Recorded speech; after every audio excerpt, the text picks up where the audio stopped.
샬롬. 1강을 끝내고 다시 2강이 시작되었는데요. 한 주간도 잘 보내셨나요? 먼저 2강 들어가기 전에 기도로 시작하겠습니다. 기도하는 사람이 복이며 응답이며 하나님의 뜻이 이루어지시는 것이 복이라고 하셨습니다. 우리가 그런 기도의 사람, 그런 은혜가 있길 소망합니다. 예수님의 이름으로 기도했습니다. 아멘. 저번 주 1강 때 기도의 축복에 대해 말씀을 드렸습니다. 기도하는 사람이 복이고 응답이 복이고 하나님의 뜻이 이루어지는 것이 복이라고 말씀드렸습니다. 그리고 제가 부탁했던 것이 하나 있습니다. 기도의 골방을 만들어서 하나님의 임재의 기도를 오늘 말씀드렸는데요. 한 주간 실천하셨나요? 저도 강의하기 전에 저희 집 베란다 공간을 기도의 방으로 삼고 기도하고 있습니다. 골방에서 기도하실 때 하나님의 임재가 임하는 우리 모두에게 은혜가 있으시길 바랍니다. 이걸 시작하면서 영적인 싸움이 굉장히 심했습니다. 기도하면서도 그냥 멍 때리고 있고 그러면서 또 은혜가 넘치는 한 주였던 것 같기도 하고 또 하나님께서 저에게 이 기도학교를 시작하게 하시면서 회복시켰던 것이 바로 눈물의 기도입니다. 언젠가 설교에 목사님이 말씀하신 적이 있습니다. 얕은 물가에 돌을 던지면 퐁당하고 소리가 나지만 깊은 바닷속에 돌을 던지면 바다 요동치 않는다는 말씀을 설교를 하신 적이 있습니다. 기도도 마찬가지입니다. 그냥 내가 기도하면 영적인 사단마귀가 우리의 기도를 마구 흔들어 봅니다. 그리고 우리의 기도가 영적으로 깊어지면 깊어질수록 마귀가 우리를 흔들어 보아도 우리는 영적으로 절대 흔들리지 않을 것입니다. 이 기도학교를 시작하면서 성도님들 많이 힘들고 어려우실 것입니다. 또 많은 영적인 싸움도 있을 것입니다. 그러나 그럼에도 불구하고 우리는 이 기도학교를 승리하시는 여러분이 되셨으면 좋겠습니다. 사실 저희 가정은 정말 라이너니하고 정말 사람들이 들으면 막 웃기도 합니다. 어떻게 그런 일이 있을 수 있냐라고 말씀하시는데 저희 할아버지는 저희 어렸을 때 홈의실동에서 한의학방을 하셨고 저희 할머니는 할아버지가 그냥 한의학방을 하시는데 땅은 부자이지만 아무것도 물질적인 것이 없어서 할머니가 어떤 굿하는 데를 갔었는데 그게 되게 좋아 보이셨대요. 그래서 저희 할머니는 신이 내려서 한 무당이 아니라 그냥 배워서 한 무당이셨어요. 그리고 저희 둘째, 셋째 고모는 지금 미국에서 선교사 일을 하고 계시고요. 그 위에 고모는 지금 스님으로 계십니다. 그러면서 저희 가정을 이렇게 돌아보는 시간이 되었거든요. 하나님이 어떻게 저를 부르셨을까? 하나님의 기도의 자리에 그리고 하나님의 자녀로 왜 부르셨을까 하는 생각을 참 많이 하게 되었습니다. 저를 통해서 하나님 앞에 구원의 은혜를 달라고 아직도 기도하는 우리 막내 이모와 그리고 지금도 미국에서 기도하는 그 고모의 간절함의 기도가 어찌 보면 하나님 앞에 상달되었던 것 같습니다. 그런 하나님 앞에 저는 미국에서 나오신 고모랑 고모부가 오셨을 때 성도들한테 설교하실 때 저는 이단이라고 막 놀리고 그리고 그것을 비웃고 조롱하였던 적이 있습니다.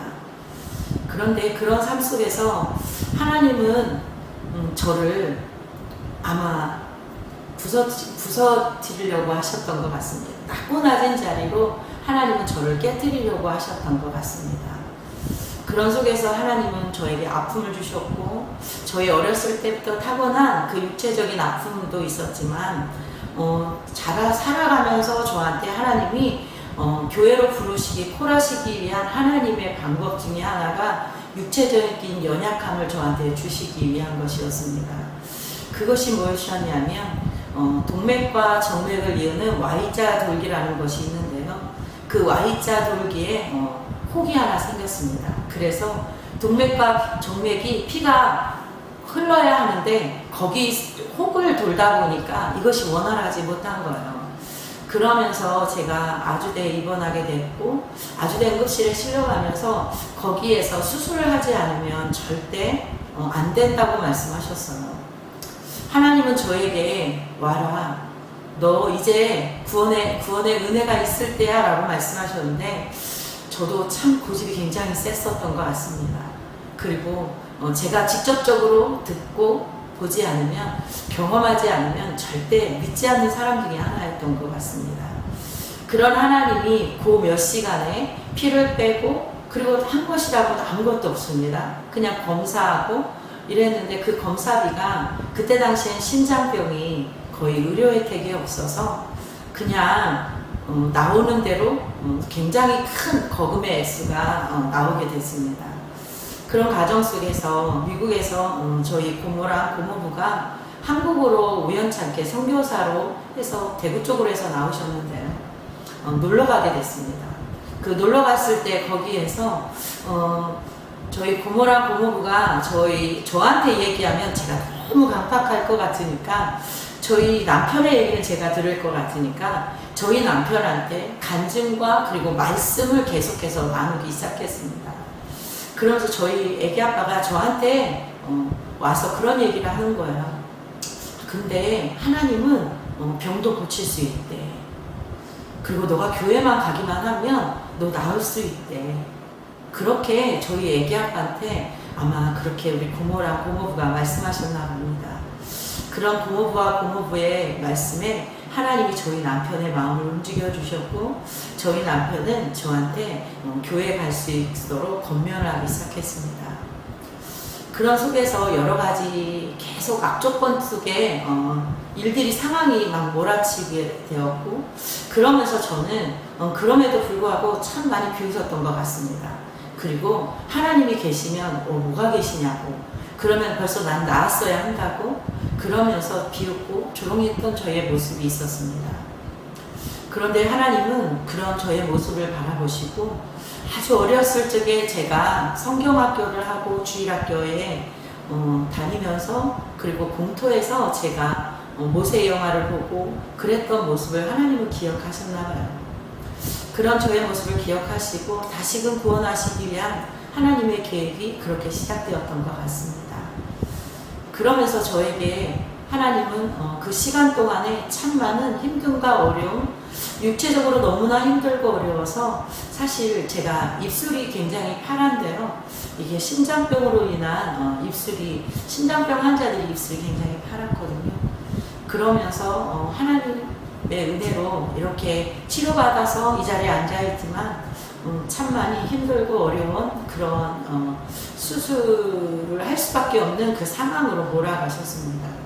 그런데 그때 저희 남편이 옛날에 고모랑 고모부가 그 말씀을 통해서 너 치료하는 여호와라고 말씀하시면서 너 교회 나가면 낫는데 그럼 너가 한번 교회 가면 어떨까? 그렇게 이야기하기 시작했고, 저희 어머님도 또 저희 친정도 그 스님도 저에게 교회 가, 낫는다며, 그럼 가봐, 그렇게 이야기하기 시작했습니다. 그러면서 고집이 센 저는 그런 이야기를 들으면서도 결국에 승복하지 못했고요. 계속 의사를 찾아다니면서 세브란스로 여러 군데를 돌아다니기 시작했습니다.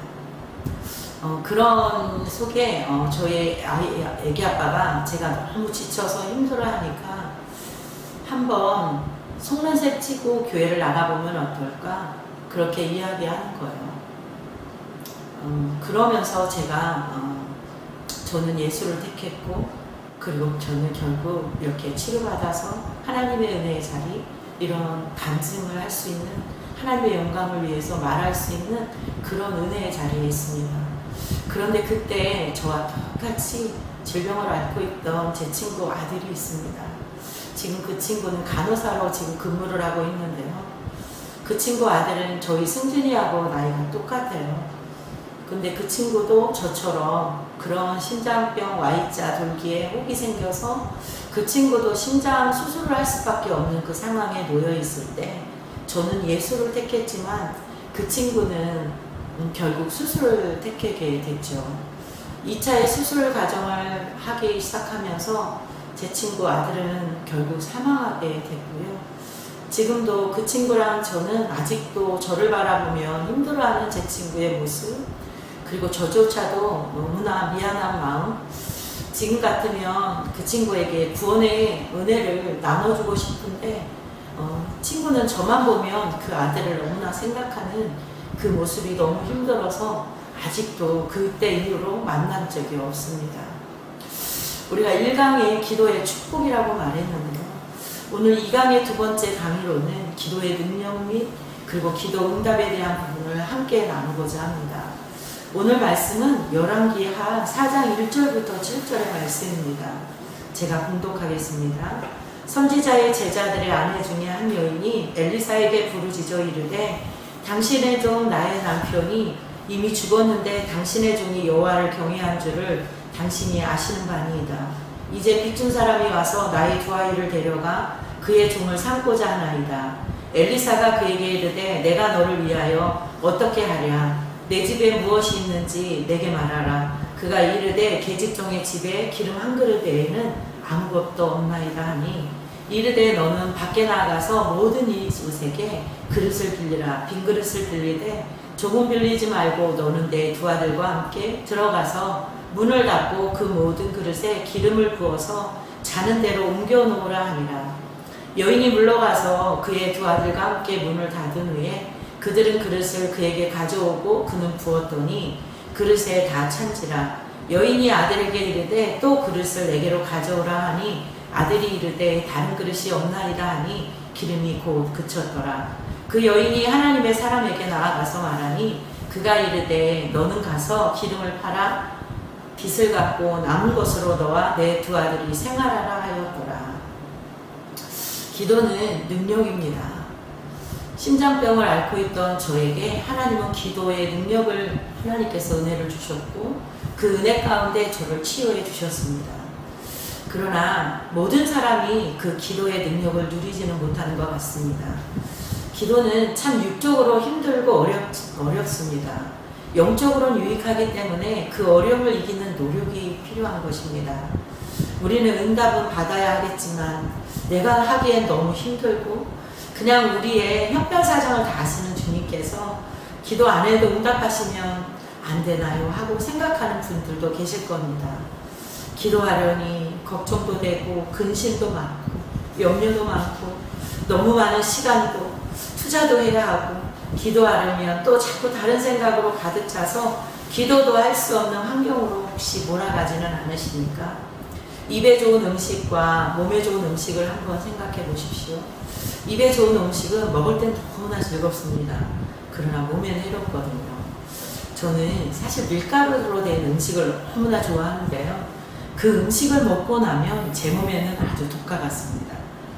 근데 먹지 말아야 하는데 어느 순간 너무 맛있으니 그걸 먹고 있는 제 모습을 보게 되거든요. 반면 몸에 좋은 음식은 맛이 덜 좋습니다.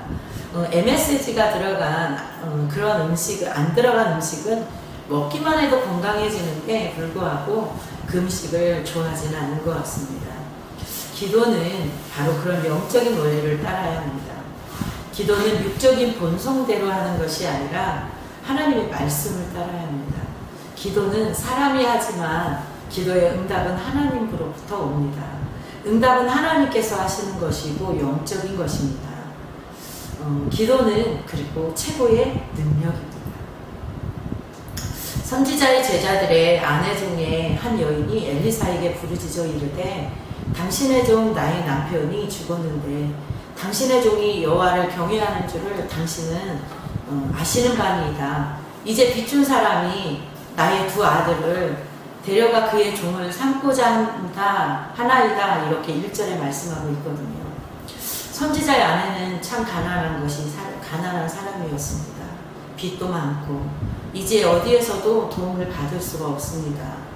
혹시 기도학교를 함께 하시는 성도님들 중에도 가난하고 사업적으로 너무나 어렵고 가정적으로나 너무 힘이 들고 빚이 많아서 도움을 받을 수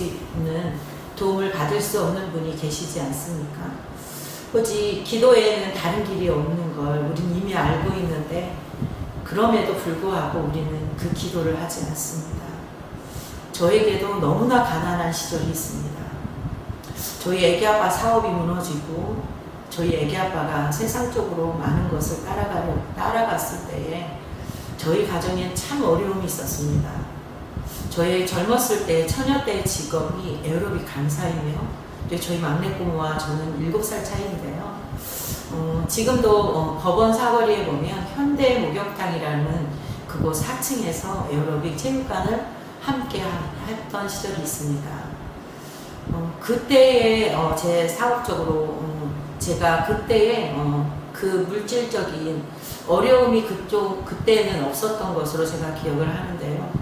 그러면서 저희 남편을 만나서 결혼하게 됐고 저희 아픔으로 인해서 병원비와 여러 가지로 참 많은 힘든 어려움이 있었습니다. 그런데 그러면서 하나님께서 저희 남편을 통해 그도 세워가시기 위함이었고 또 저도 세워가시는 하나님의 계획하심이 있었나 봅니다. 하나님 앞에 부르짖고 어려움이 터질 때마다 저는 제일 잘한 것이 하나 있습니다. 저희 애기 아빠 사업적으로 어렵고 저희 애기 아빠가 세상적으로 즐거움과 오락에 빠졌을 때에 제가 한 것이라고는 저희 큰아이를 데리고 그저 교회 가서 울며불며 기도했던 것 같습니다. 그럴 때마다 당장에 어떤 모습이 보이지는 않았지만 하나님이 주시는 평안함이 있었습니다.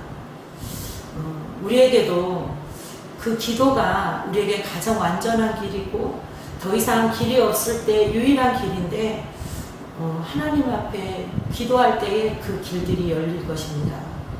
12해 동안 혈루증을 앓던 여인도 그랬습니다. 의사를 찾아다니면서 자신을 가산을 다 탕진하고 더 이상 길이 없어서 주님을 찾아갔습니다. 그런 여인을 주님께서 완전히 치유해 주셨습니다.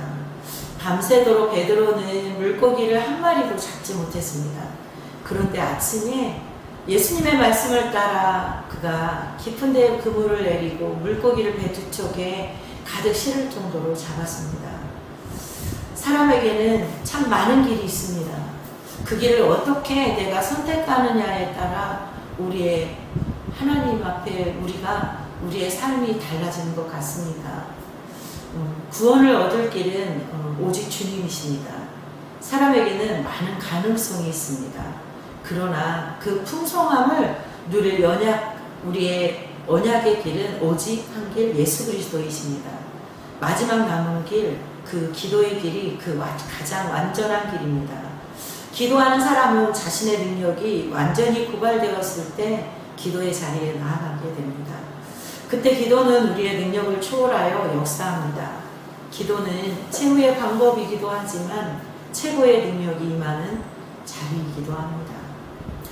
그리고 기도는 무제한적 능력입니다. 기도는 능력이 아니라 권세입니다. 기도는 나의 힘을 사용하는 것이 아니라 주님의 힘을 빌려 사용하는 것입니다. 기도는 예수님의 이름으로 구하는 것입니다. 12절 말씀, 요한복음 1장 12절에 보면 영접하는 자, 곧 그 이름을 믿는 자들에게는 하나님의 자녀가 되는 권세를 주셨으니 이렇게 말씀하고 계시는 것입니다. 또 기도는 하나님의 능력입니다. 좀 아까 읽었던 6절 말씀에 우리 그릇에 다 찬지라 여인이 아들에게 이르되 또 그릇을 내게로 가져오라 하니 아들이 이르되 다른 그릇이 없나이다 하니 기름이 곧 그쳤더라. 그릇을 준비한 만큼 기름이 채워지고 그쳤습니다. 더 많은 그릇을 준비했으면 더 많은 기름이 채워졌을 것입니다. 기름이 부족한 것이 아닙니다. 그릇이 부족하였던 것입니다. 기도는 하나님의 능력입니다. 하나님의 능력은 우리가 구하는 대로 임합니다. 기도의 분량만큼 응답의 분량이 채워집니다. 기도를 오래 하면 더 많은 응답을 받습니다. 기도 시간이 짧으면 우선 급한 기도만 하고 맙니다. 기도 시간이 길어지면 기도를 충분히 할 수 있습니다.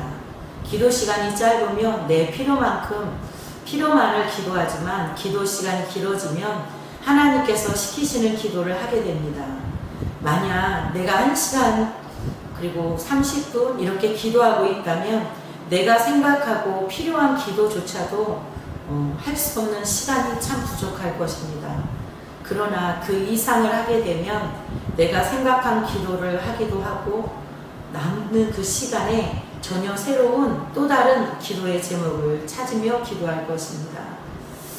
이전까지만 해도 내가 생각하던 기도를 했는데 이제부터는 기도의 제목을 찾고 청원하는 기도가 아니라 청종하는 기도를 하기 시작합니다. 입으로 하는 기도에서 이제 귀로 듣는 기도로 차원이 달라질 것입니다. 하늘로 올리는 기도를 하다가 이젠 하늘에서 내려오는 그 음성의 귀를 기울이게 될 것입니다. 사실은 저희가 가장 어려워서 경제적으로 힘들 때에 저희가 아주 형편없는 사정에 방을 갈 수밖에 없었습니다. 그런 사정을 안 교회 그 성도님 중에 한 분이 그 집이 허를 때까지 철거할 때까지 살 수 있도록 저희한테 그 집을 내어주셨습니다.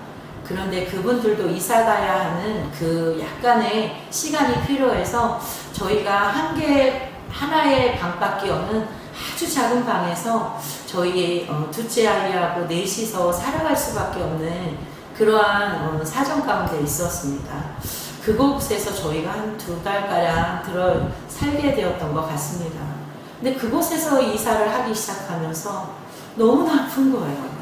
저도 아프기 시작했고 저희 큰아이가 아프고 또 큰아이가 낳으면 저희 둘째 아이가 아프고 3일을 걸러 모든 식구들이 아프기 시작하는 거예요. 근데 그러면서 목사님에게 신방을 요청했고 신방을 하시는 목사님이 기도하시면서 악한 영의 역사가 예수의 이름으로 떠나갈지어다 하고 기도를 해주셨어요. 그러면서 새벽에 나와 부르짖고 간구하라고 말씀하셔서 제가 강대상 앞에서 기도하기 시작했습니다. 근데 저희 그 집에는 방은 하나였지만 다락이 하나 있었거든요. 어제도 저희 두 큰아이가 그런 이야기를 하더라고요. 아직도 다락을 보면 참 자기 무섭다고.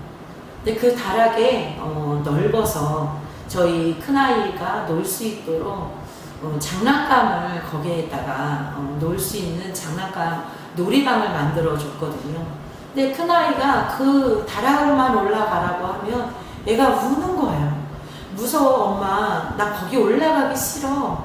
근데도 자꾸 저는 몸이 너무 아프니까 아이에게 자꾸 올라가서 놀으라고, 왜 자꾸 여기서 엄마를 귀찮게, 참 믿음도 없고 그 아이를 품을 수 있는 여력도 없었던 그런 시절이었습니다. 근데 하나님은 그 아이의 아픔을 아셨나 봐요. 새벽에 제가 강대상 앞에서 기도하고 그리고 하나님 앞에 예배 드리는데 갑자기 목사님께서 저에게 벌떡 일어나셔서 너 영적으로 기도해봐. 그냥 하나님 도와주세요 하고 깔짝대지 말고 정말 부르짖어서 하나님 앞에 하나님이 뭐라고 말씀하신지 기도 한번 기울여봐 라고 말씀하셔서 제가 그 자리에 엎드려서 정말 기도하기 시작했고 하나님이 정말 저희 아이를 생각하게 하시면서 많이 울었던, 회개의 눈물을 많이 흘렸던 그런 때가 있습니다. 근데요, 놀라운 일이 생겼어요. 제가 기도하는데요, 저희 다락방을 보여주시는 거예요. 그 다락방을 이렇게 보여주시는데 제가 눈을 감고 무서워서 막 소리 지르면서 기도했어요. 저희 다락방에 그 3번째 칸 그 자리에 단발머리 정도 되는 아주 소녀가 하나 앉아 있는 거예요. 그리고 저희 집을요 이렇게 쳐다보고 있는 거예요. 근데 하얀 옷 같은 옷을 입은 그런 교복 같은 데 지금도 제가 기억을 하는데요. 교복 같은데 하얀 브라우스에다가 까만 치마를 입었던 그런 소녀가 저희 집을 그 눈도 아주 희한하게 뜨고 저희 집을 바라보고 있는 거예요. 그런 모습을 바라보면서 정말 많이 울었던 것 같아요. 우리 승준이가 얼마나 힘들었을까, 얼마나 무서웠을까. 근데 엄마는 기도하는 사람이라고 하면서 그 아이를 품지도 못했고 그것을 영적으로 깨달지도 못했고 그것을 바라보면서 그저 아이들 그저 야단만 쳤던 저의 모습을 하나님께서 보여주시기 시작했어요. 그러면서 내 아이를 지켜줘야 되겠다는 생각으로 정말 기도하기 시작했던 것 같습니다. 근데 제가 기도하면 할수록 그 여자아이가, 소녀가 조금 물러가기 시작했고, 제가 더 많이 기도하면 그 친구가 점점 멀어지는 것이 보이기 시작했어요. 그러면서 어느 순간 제가 하나님의 그 임재함의 기도를 드렸더니 그 하나님의 그 기도 속에 이 소녀가 더 이상 보이지 않는 거예요. 그리고 제 마음에 평안함을 주셔서, 그리고 기도를 끝내고 제가 집에 돌아왔는데요. 그때부터 저희 가정에는 아무 아픈 친구도 없었고 저도 건강하기 시작했습니다. 사실 그 기도를 하기 이전에 제가 담석 수술을 남들이 편하다고, 쉽다고, 금방 회복할 거라는 그 복강경으로 제가 담낭 쓸개를 껴냈는데요. 그런데 그 속에서 참 회복하는데 참 어려웠던 그 간증이 있습니다. 그런데 그거는 다음 기회로 하는 걸로 하고요. 하나님께서 그렇게 기도를 하게 하시고 했더니 하나님이 그 집에서 저희들이 빠르게 이사 나올 수 있도록 그분들의 집을 빨리 구할 수 있게 해주셨고요. 저희는 바로 이사할 수 있었거든요. 그러면서 월세를 계산하려고 주인집에 들어가게 됐는데요. 그 주인이 그런 얘기를 하더라고요. 이 집이 남녀호랭개교를 위한 섬기는 집으로 세웠다는 거예요.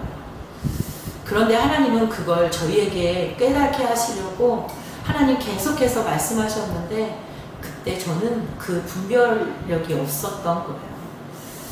우리가 기도할 때 하나님은 우리에게 어떤 영적인 분별력을 우리에게 갖기를 원하세요. 근데 그 기도를 할 때는 참 많이 힘들고 어렵습니다. 어떤 상황이 기도할 수 없는 무기력한 증으로 우리가 넘어갈 때도 있습니다.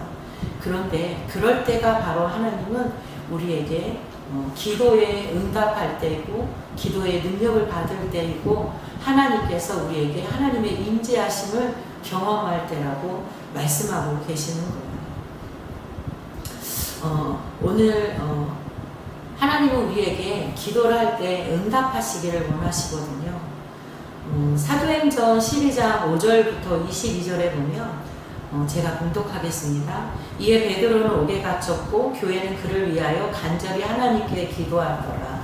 헤롯이 잡아내려고 하는 그 전날 밤에 베드로가 두 근인 틈에서 두 쇠사슬에 매여 누워 자는데 파수꾼들이 문 밖에서 옥을 지키더니 호련히 주의 사자가 나타나매 옥중에 광채가 빛나며 또 베드로의 옆구리를 쳐 깨워 이르되 급히 일어나라 하니 쇠사슬이 그 손에서 벗어지더라. 천사가 이르되 띠를 띠고 신을 신으라 하거늘 베드로가 그대로 하니 천사가 또 이르되 겉옷을 입고 따라오라 한데 베드로가 나와서 따라갈새 천사가 하는 것이 생시인 줄 알지 못하고 환상을 보는가 하니라.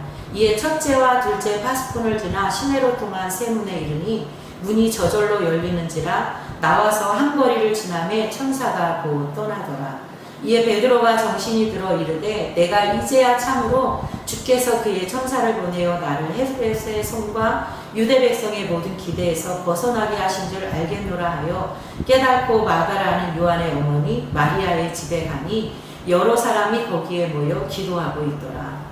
예루살렘 교회에 사도 베드로가 감옥에 갇히자 예루살렘 교회 성도들이 기도합니다.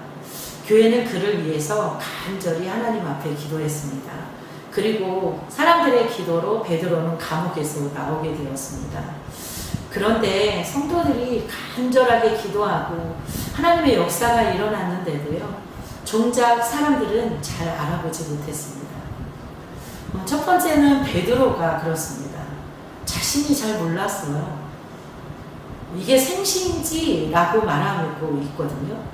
둘째는 기도하던 당사자들도 믿지 못했어요.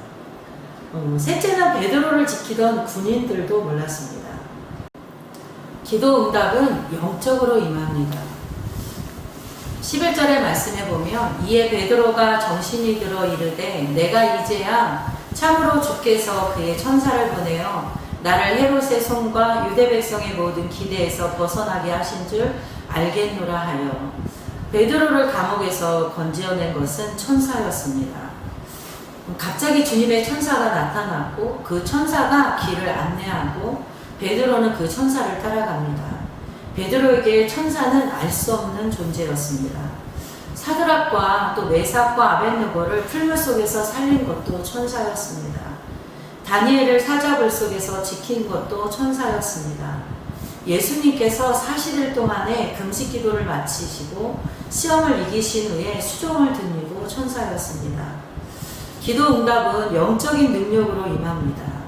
사람이 알 수 없는 힘이 기도에 응답합니다. 믿음은 지식으로 아는 것이 아니라 영으로 역사하는 것입니다. 아름다운 음악을 악보로 읽는 것하고요, 연주하는 소리로 듣는 것은 굉장히 다릅니다. 하나님의 기도 응답을 악보 보듯이 지식으로 아는 것과 그리고 하나님의 역사를 영으로 느끼고 아는 것과 영으로 다릅니다. 하나님의 응답은 영적인 능력으로 임하는 것입니다. 저희 집에 참 어려운 상황 가운데 있었습니다. 또 교회를 섬기던 목사님이 건강 악화로 인해서 교회를 그만두게 되셨고요. 그리고 다른 교회가 들어오게 되면서 저희가 40일을 작정 기도하기 시작했습니다. 저와 큰아이는 다른 기도의 제목을 가지고 기도하기 시작했어요. 거기에 남아있을지 아니면 다른 교회를 가야 할지. 그런데 저희 둘째 아이가 자기도 작정 기도하겠다고 스스로 이야기하는 거예요. 그래서 너는 어떤 기도 제목을 가지고 작정 기도를 하겠느냐라고 물어봤더니 저희 집에 어려운 가정 가운데에 참 힘든 상황이 있었습니다. 저희 아이들의 아버지가 경제적으로 너무나 어렵고 힘이 들어서 집에 오지 않는 상황이 있었거든요. 그러면서 우리 예찬이가 그놓고 기도하겠다고 말했습니다. 그러면서 저는 한 번도 예찬이가 40일 동안 제가 깨워준 적이 없습니다. 스스로 40일을 구별해서 드리기 시작했고 그 아이는 그렇게 하나님 앞에 기도했습니다. 그런데 어느 날 39일째 되는 날 목사님께서 바뀌신 목사님께서 저희 둘째 아이를 붙잡고 이야기하셨나 봐요. 예찬아, 너는 엄마가 깨워주는 거니 네가 스스로 깨워서 기도하러 오는 거니? 그렇게 물어보셨대요. 근데 저희 둘째 아이가 너무나 당당하게 본인이 작정을 했으니까 제가 알아서 오는 거예요 라고 말했다고 합니다. 그때 목사님은 너무 기특하신 거예요. 아이가 하나님 앞에 기도하겠다고 하는 그 모습이 목사님에겐 너무 예뻤나 봅니다.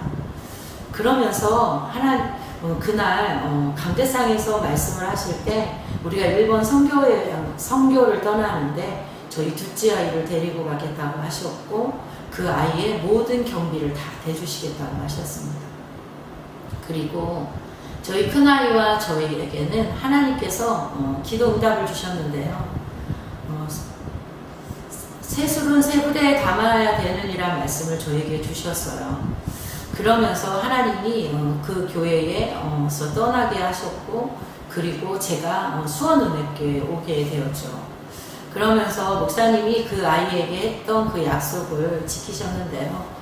저희 아이에게 들어가는 모든 경비를 다 교회에서 대주셨고 그리고 그 아이를 통해서 은혜가 넘쳤던 그 간증이 넘쳤던 그 은혜를 지금도 기억합니다.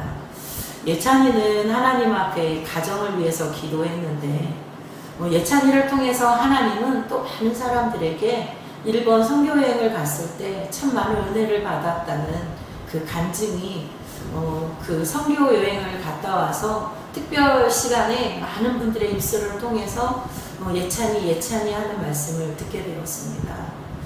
사실 그러면서 예찬이가 저한테 고백했던 것이 뭐냐면 하나님은 안 계신 것 같았다고, 왜 우리 가정에 이 일이 응답이 안 되었냐고 그러면서 자기 많이 울었다고 합니다. 그런데 목사님이 그 아이를 위로해 주셨고 그 아이를 통해서 하나님께서 일본 선교여행이라는 그러한 곳에 함께 합류케 하셨는데요. 예찬이는 하나님 앞에 개인의 기도를 했지만 하나님은 또 다른 계획을 예찬이를 통해서 하나님은 이미 응답하셨던 것입니다. 예찬이는 육적인 눈으로 바라봤던 것입니다. 그러나 하나님은 예찬이를 통해서 그 아이에게 영적인 일로 응답하신 것을 우리는 보게 됩니다. 어떤 문제가 생겼을 때 우리 스스로 기도하는 것 같지만 그것을 이끌어 가시고 그것을 통해 응답하시는 분은 하나님이십니다. 그리고 그 하나님의 은혜를 우리가 영으로 느끼고 그리고 그 영으로 기도의 응답을 받는 우리 모두가 되셨으면 좋겠습니다. 기도하겠습니다. 기도의 축복을 깨닫게 하시니 감사합니다. 기도자로 살게 하시는 은혜를 감사합니다. 우리 기도가 땅에서 누리는 하늘의 능력이 되게 하시고 하나님의 임재 앞에 무릎 꿇는 참된 기도가 되게 하여 주시옵소서. 영혼의 새 옷으로 갈아입게 하시고 말씀의 갑옷으로 나를 강하게 하시옵소서. 날마다 하늘의 영광으로 충만케 하옵소서. 오늘도 우리 마음의 문을 두드리시는 주님의 음성을 듣게 하시고 우리를 주장하시고 그 얼굴을 보이시며 권능을 나타내 주시옵소서. 믿음으로 담대하게 선포하며 기도로 승리하게 하여 주시옵소서. 예수님의 이름으로 기도했습니다. 아멘.